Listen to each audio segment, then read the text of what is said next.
Welcome back, guys. Working on the 500.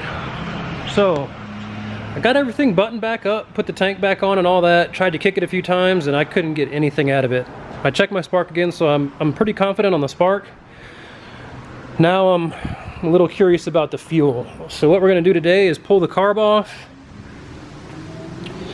and just go through it, clean it up, and see if we can see the culprit, see if there's anything we can find in the valves or the little the reeds and stuff, and just try and figure it out why this thing won't start. So probably gonna be a bit of time lapse in here too while I'm getting this on. So let's go ahead and get this carb off, get it pulled apart, and see what's going on inside.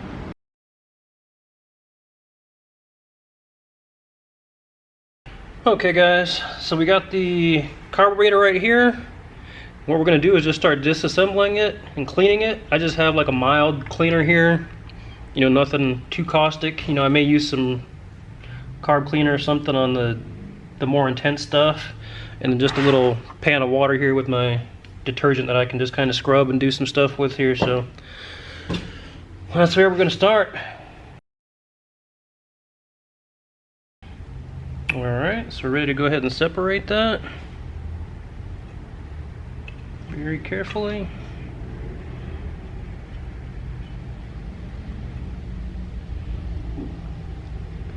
So you guys can see in there.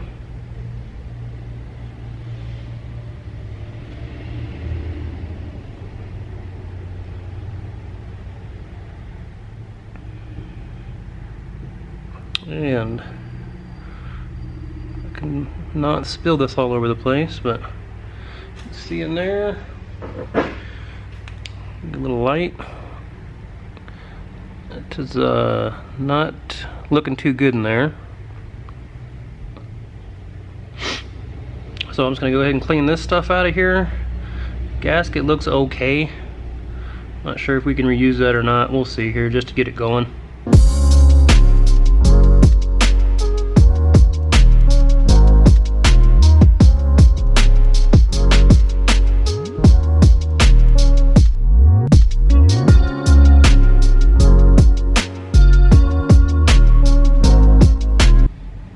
Alright, so we got the main bowl pretty clean. Gasket does seem to be in pretty good shape. And it's obviously it was holding gas and stuff when it was on there, no big deal, so might be able to reuse that one. I do need to hit these little bolts here, because these things are just nasty from the outside, you know. Alright, so let's get a little deeper into this carb here. You can see the floats there. Maybe that's a little better representation for you. Appear to be working.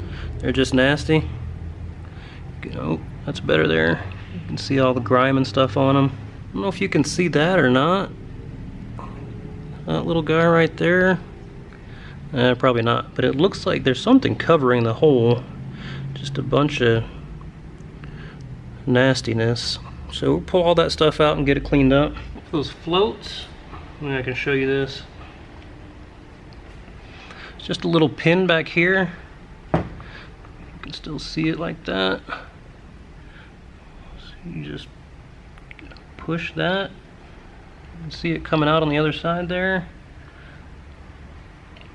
That little pin just slides out.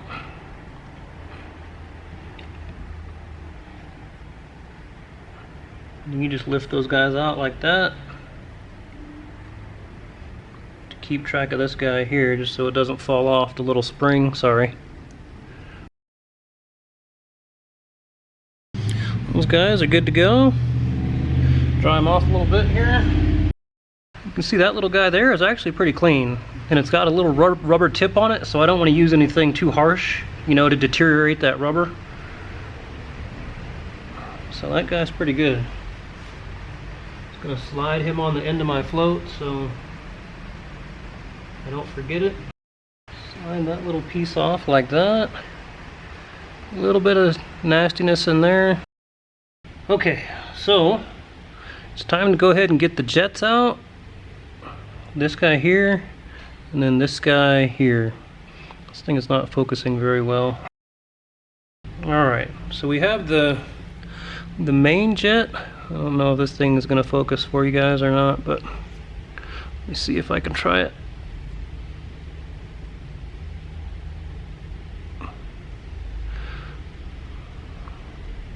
It's not horrible.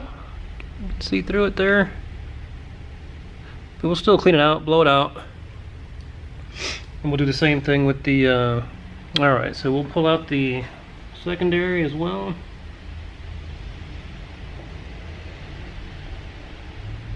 And the primary was a just a 6mm socket. And then this one you just use a small tip screwdriver.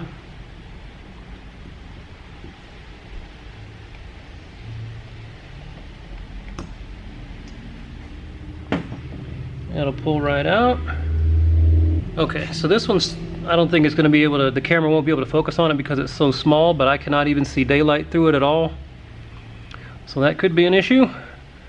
So yeah, I'll get this guy blown out, cleaned out. You need something, you know, tiny to poke through there if you can, but you want to be really careful because these things are, I mean, they're somewhat stout, but you don't want to scratch them up, you know, trying to dig some heavy duty stuff through there, so just take it easy. And I got my compressor over here, so I'm just going to hit this guy with a little bit of compressed air. Same for the secondary. And now I can see daylight through this guy. Alright, so I do want to check the, just make sure there's nothing gummed up in the choke here. And this, I believe this is plastic, so you want to be a little bit careful. Make sure you got the proper size wrench and all that. And once I get everything pretty much taken apart out of here, I'm just going to blow it all out with the compressor too. I mean, some people just fill them up with brake clean, but I'm not sure. I honestly don't know what's really the rest of what's inside here. If there's rubber seals and stuff that I don't really want to get brake clean on. I assume it would be fine, but I don't really know, so I'm just going to hit it with compressed air. Just clean this guy up a little bit. I don't know if you saw that or not, if it'll focus, but pretty basic, just a little spring mechanism on here. And you can tell it's a little gummed up, I can feel it. So I'm gonna try and get in there and clean what I can. Same deal with this guy, I'm just gonna blow it out with air. So I believe the last little piece we need to take apart here is the, I'm not sure if you can see that, but right there's a little screw. And you wanna check the turns. How many turns out is it, you know what I mean? So run it down a couple times and see. So 1 3/4. So I'll run it all the way in when I put it back together, then back it out 1 3/4. I believe there should be a little spring in there. I'm just going to use my little, try and use this hook here to grab it. Alright, so I don't know if you can see that little guy coming out of there. Right there.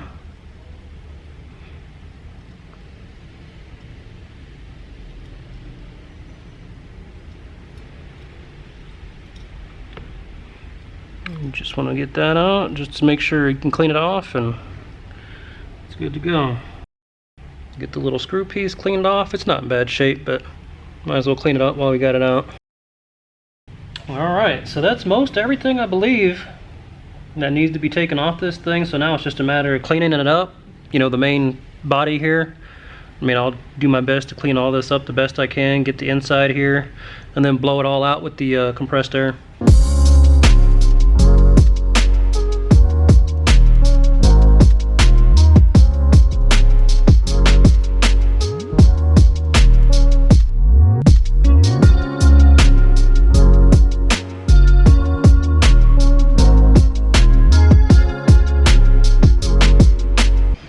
Alright guys, so I think we're pretty close here. This thing's probably about as clean as it's going to get with me working on it. Everything looks pretty good here. I'm just going to go ahead and blow it out, and then we'll let it dry out and then reassemble it. Okay, so everything has had time to dry out, dry off, so it's time to go ahead and start reassembling. And you want to crank these things too tight because it's just, I think these are brass and then aluminum. Let's go ahead and do our little set screw there. Make sure you get your spring in first, and your other little guy. And we were 1 3/4 turns out, so I'll tighten it down all the way and then back it out 1 3/4 turns. Okay, we just bottomed out. So there is 1, 1.5, and then 1/4. That should be good to go.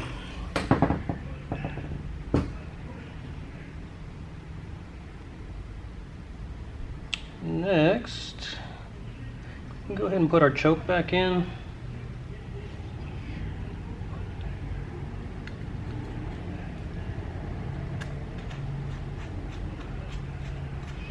Same deal with this. Right size wrench is 14 millimeters on mine. Like I said, I'm not going to crank it down super tight. Just get it snug and call it good. Remember to put this guy back on.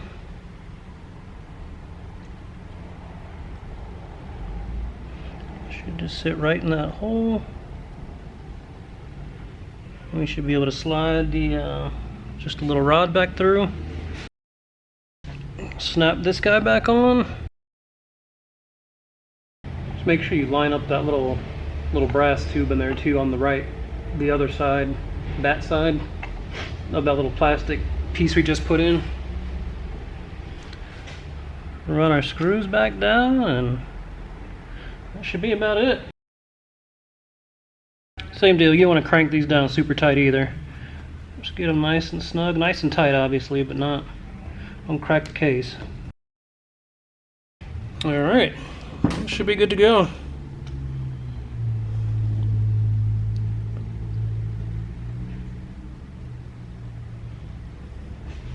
Go ahead and get it put back on the bike, and we'll try and fire it up again. Alright guys, that's pretty much it. The carb has been cleaned, reinstalled. I just have to put the gas tank on, hook up the fuel line there, and give her a rip and see if she starts. But that's going to do it for this one. As always, please like, comment, subscribe. Thank you to those of you who do, and stay tuned for the next one.